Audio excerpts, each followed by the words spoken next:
Hi friends, welcome back to my channel. ఈరోజు recipe వచ్చి వంకాయ ఉప్పు చేప అయితే చేసి చూపిస్తానండి. చాలా టేస్టీగా ఉంటుంది. నేను ఇంట్లో ఇప్పుడు ఎలా చేస్తానో అలాగైతే చేసి చూపిస్తాను. మీరు కూడా ట్రై చేయండి ఫ్రెండ్స్.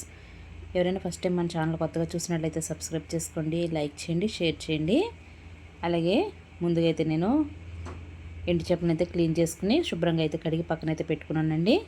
వంకాయలను అయితే కట్ చేసి ఉప్పు వాటర్ అయితే వేసుకుని పెట్టుకున్నాను పక్కనే.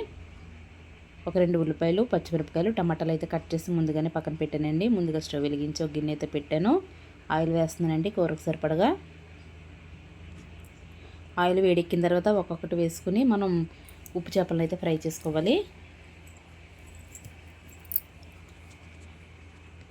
చేపలు అయితే ఒక పక్క వేగిన తర్వాత ఇంకో పక్కగా అయితే తిప్పుకోవాలండి. కొంచెం పసుపు కూడా వేస్తున్నాను. చేపలు వేపుకున్నందుకైతే మనకి కూరలో వేసినా సరే విడిపోవండి, గట్టిగానే ఉంటాయి.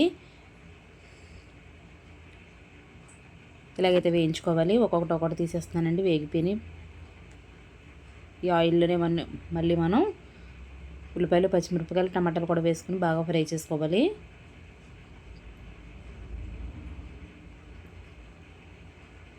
కూర అయితే చాలా బాగుందండి.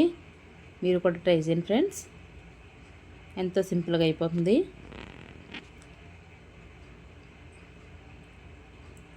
ఇందులోనే టేస్ట్కి సరిపడగా సాల్ట్ కూడా వేసానండి. కొంచెం తగ్గించే వేసుకోవాలి.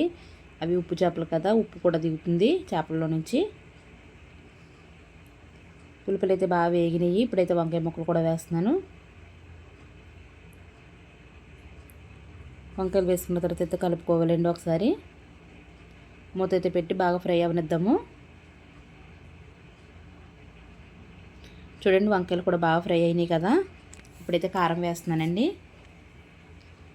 మనకు తగినట్టుగా కారం అయితే వేసుకోవాలి.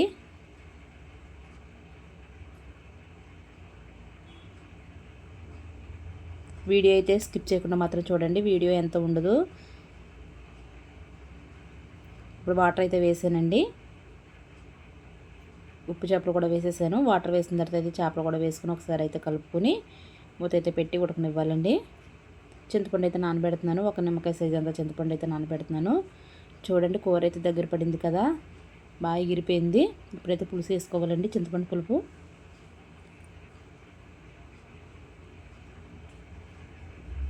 చింతపండు పులుసు అయితే వేస్తున్నానండి.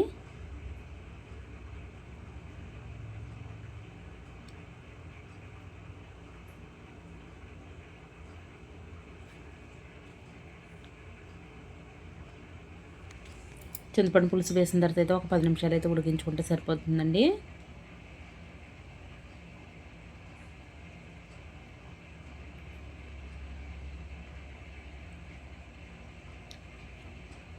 అంతే అండి, కూర అయితే అయిపోయింది. చూడండి ఎంత దగ్గరికి అయితే అయిందో. మనకు కొంచెం పులుసులాగే ఉండాలి. వెండి చేపలు కూడా విడిపోలేదు కదా ఎక్కడని.